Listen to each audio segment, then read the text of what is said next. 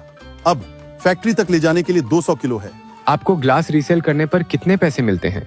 ऐसा एक करीब 35 इजिप्शियन पाउंड्स। LE ग्लास के टुकड़े मेरे चेहरे पर लग रहे हैं। मैंने नोटिस किया कि यहाँ के लोग बस काम कर रहे हैं। यहाँ कोई शॉप्स नहीं है, कोई रेस्टोरेंट्स नहीं है। अच्छा सवाल। लोग यहाँ रेवोल्यूशन के बाद आए थे। उनके पास अपार्टमेंट्स हैं और ये काम करने की जगह है, लेकिन जो फ्लैट्स बाहर हैं उनमें सिर्फ 1% लोग रहते हैं। बाकी 95% के पास रहने के लिए दूसरी जगहें हैं। तो वो यहाँ पर सोते नहीं है? हाँ, नहीं सोते। इस एरिया के ओनर ने इसे गार्बेज कलेक्टर्स को बेच दिया है। वो यहाँ कचरा अलग करने के लिए यूज करते हैं, लेकिन उनके फ्लैट्स दूसरी साइड हैं। समझ गया। एवरेज व्यक्ति हर दिन कितना कमाता है? सुबह 8 बजे से शाम 4 बजे तक करीब 250 इजिप्शियन पाउंड्स। 9 घंटे का काम? हाँ, पर डे। तो करीब $5, यानी 50 हाँ। Saint per hour. लोग कचरा बिना पैसे के लाते हैं? नहीं, वो होटल्स के मैनेजर्स के पास जाते हैं। होटल्स हर महीने उन्हें बड़े पैसे देते हैं कचरा कलेक्ट करने के लिए, क्योंकि ये रिसाइकिल किया जाता है। हर महीने करीब 1000 इजिप्शियन पाउंड्स। आप कहाँ जा रहे हैं?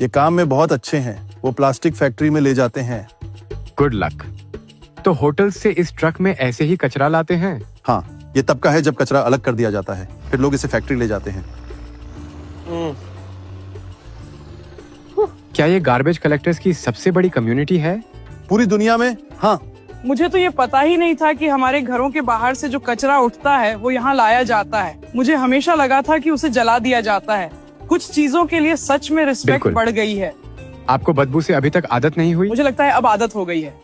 क्या आपने अफ्रीका में थोड़ा घूमा है? अभी तक नहीं, लेकिन 2 हफ्तों में मैं केन्या और फिर बढ़िया। तंजानिया जा रही हूँ। हम टेक्निकली अफ्रीका में हैं, लेकिन यहाँ फिर भी मिडिल ईस्टर्न कल्चर है। हाँ, हाँ। बिल्कुल।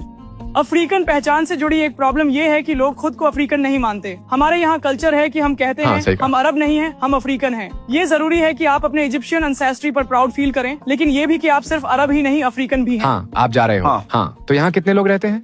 पूरे गार्बेज सिटी में करीब 90,000 लोग रहते हैं। ज्यादातर क्रिश्चियन हैं, कॉप्टिक ऑर्थोडॉक्स। हाँ, आप देख सकते हैं जीसस क्राइस्ट के साइन वगैरह। ज्यादातर गार्बेज कलेक्टर्स यहीं रहते हैं। यहाँ रहते हैं। हाँ, यहाँ रहते हैं। ये जगह है। हम अभी काम करने वाली सड़कों के पास हैं और ये उनके घर हैं। हाँ, ये बीच में लटका हुआ क्या है? हर साल अगस्त में वर्जिन मैरी के लिए 15 दिन का फास्टिंग होता है। ये ब्लेसिंग के लिए लगाया जाता है। इजिप्ट में इस्लाम डोमिनेंट रिलीजन है, जहां 90% से ज्यादा लोग सुन्नी मुस्लिम हैं, लेकिन एक बड़ा माइनॉरिटी ग्रुप क्रिश्चियन का भी है, जिन्हें कॉप्टिक ऑर्थोडॉक्स कहा जाता है। इनकी हिस्ट्री ईसाई धर्म के शुरुआती दिनों से जुड़ी है, इस्लाम के आने से पहले की। और मुझे पता चला कि मिडिल ईस्ट का सबसे बड़ा चर्च गार्बेज सिटी में ही है। इसे केव चर्च कहते हैं और ये जबालीन लोगों की लाइफ का स्पिरिचुअल सेंटर है। ये मेरी बकेट लिस्ट में था काफी समय से। हम मिडिल ईस्ट के सबसे बड़े चर्च में एंटर कर रहे हैं। यहाँ सेकंड कमिंग ऑफ क्राइस्ट की पेंटिंग है। जीसस पानी पर चलते हुए, जीसस और समरिटन वुमन और जीसस का पानी को वाइन में बदलने का सीन। मुझे मूसा पसंद है। यहाँ 10 कमांडमेंट्स भी हैं। ये चर्च वाकई में बहुत खूबसूरत है। ये सचमुच इस पहाड़ के अंदर बना हुआ है, जैसे नीचे की ओर गुफा जैसी खुदाई करके। यहाँ का मौसम भी नीचे काफी ठंडा है। 20,000 लोग एक साथ यहाँ प्रार्थना कर सकते हैं। आपने कभी सोचा भी नहीं होगा कि ऐसा कुछ मिस्र जैसे देश में मौजूद होगा। आप में से कई लोग जो ये वीडियो देख रहे हैं, शायद यहाँ एक यहूदी कम्युनिटी भी है जो थोड़ी छिपी हुई है, लेकिन वो भी मौजूद है। ज्यादातर मिस्र के लोग मुस्लिम हैं, तो क्या यहाँ क्रिश्चियन के तौर पर रहना कोई चुनौती है? नहीं, लोग यहाँ साथ में प्यार से रहते हैं। लोग एक दूसरे से ये नहीं पूछते कि आपकी रिलीजन क्या है। अगर फेस्टिवल हो तो सब साथ जाते हैं, साथ खाते हैं। क्रिश्चियन, मुस्लिम सब साथ रहते हैं। वो मेरे भाई जैसे हैं। क्या आपको लगता है कि आपके कोई दोस्त इस जगह के बारे में जानते हैं? मतलब हम सबको पता है कि ये जगह मौजूद है और इसका नाम भी जानते हैं और इसके नाम पर कुछ जोक्स भी बने हैं, लेकिन मुझे नहीं लगता कि किसी ने ऐसे वाकई इस जगह पर चलकर देखा होगा जैसे हमने किया। ये एकदम रैंडम था, जैसे आपने मुझे टेक्स्ट किया। मैं मिस्र आ रहा हूँ और मेरे पास एक स्टोरी है और मैंने सोचा आप कहेंगे चलो किसी टेम्पल चलते हैं आखिर या सब कल्चर यही को एक्सप्लोर करते हैं। बिल्कुल सही। फिर आपने कहा चलो गार्बेज सिटी चलते हैं और मैं सोचने ठीक लगी। है, हर कोई टेम्पल्स एंड पिरामिड्स के बारे में जानता है, लेकिन ये तो कुछ और ही है, इससे ज्यादा वाइल्ड। बिल्कुल एकदम वाइल्ड। फिलहाल मेरे मिशन में हम अभी तक किसी के घर के अंदर फिल्म करने में सफल नहीं हुए हैं। मैं जानने के लिए बेचैन हूँ कि ये लोग कहाँ सोते हैं और अपना खाना कहाँ खाते हैं। हमें सिस्टर सारा मैनुअल। जो बच्चे यहाँ बड़े होते हैं वो कभी इस कम्युनिटी को छोड़ते नहीं है? नहीं, वो बहुत बिजी रहते हैं गार्बेज इकट्ठा करने में, उसे अलग करने में। और ये स्कूल सुबह से दोपहर 2 बजे तक बच्चों को पढ़ाता है। यहाँ बच्चों को खाना भी दिया जाता है। तो कुछ लोग अपनी पूरी जिंदगी यही बिताते हैं, इस कम्युनिटी को कभी नहीं छोड़ते। यही सच है। आप यहीं पैदा हुए और पले बढ़े? हाँ। समय के साथ ये कम्युनिटी कैसे बदली है? समय के साथ ये कम्युनिटी कैसे बदली है? सरकार कहती है कि भविष्य में वो जिंदगी बदल देंगे, लेकिन हमारे पास स्कूल है। लोग यहाँ से यूनिवर्सिटी जाते हैं, मेडिकल, फार्मेसी, इंजीनियरिंग की पढ़ाई करने। मेरे बेटे भविष्य में अच्छे इंसान बनेंगे, गार्बेज में काम नहीं करेंगे।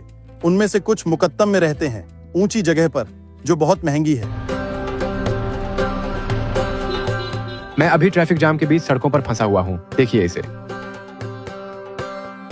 पूरी तरह से पागलपन। लोग यहाँ मेहनत कर रहे हैं यार। ओह माय गॉड, यहाँ 1 इंच भी जगह नहीं है भाई। Welcome to Egypt. अगर आप ये नहीं सोच रहे कि आप क्या कर रहे हैं और बस यूं ही बिना सोचे समझे चल रहे हैं, तो आपका सिर कट सकता है। ये कार कैसे चल रही है, देखिए इसे। अमेरिकन है। उन्होंने कहा मुझे अपने साथ अमेरिका ले चलो। हम इस कार को वहाँ चलाएंगे।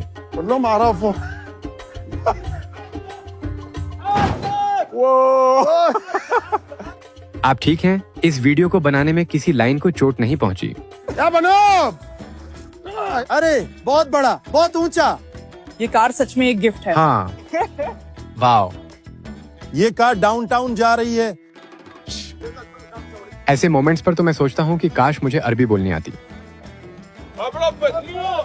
इसने आपकी हैट ले ली। ये कितना अजीब है। यहाँ पर लोग सारा गार्बेज इकट्ठा कर रहे हैं और उसे फॉर्कलिफ्ट पर लोड करके ट्रक पर डाल रहे हैं, फिर उसे ट्रांसपोर्ट किया जा रहा है।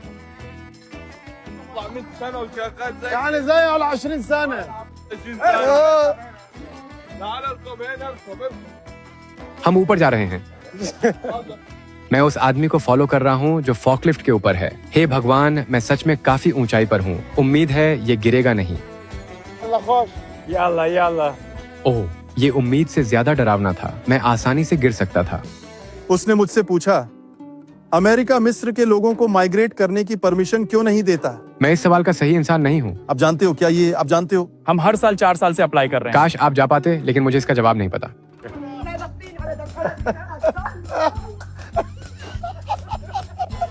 ये सब क्या था? मैं उसकी वीडियो ले रही थी। आप बाकी लोगों से ज्यादा खुश कैसे रहते हैं?